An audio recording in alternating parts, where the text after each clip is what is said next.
আন্তর্জাতিকভাবে একটা মানুষজনকে বিভ্রান্ত করছে মাত্র। জি, আপনি যে কথাটা বলেছেন অত্যন্ত গুরুত্বপূর্ণ একটা নিউজের কথা বলেছেন।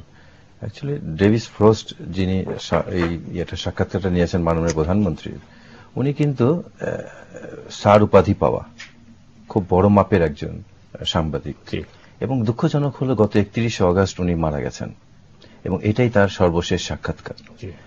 তো এটা আরেক দিক থেকে দুঃখজনক যে উনি জীবনের শেষ সাক্ষাৎকারটা সঠিক নিউজ পেলেন না। মানে সেখানেও উনি তৃপ্তি নিয়ে হয়তো মারা যাননি। উনি হয়তো ইন্টারভিউর পর বুঝেছেন যে না, আমি যে সাক্ষাৎকারটা নিলাম সত্য হয়তো আমি জানতে পারলাম না, যেটা উনি জানতে চেয়েছিলেন।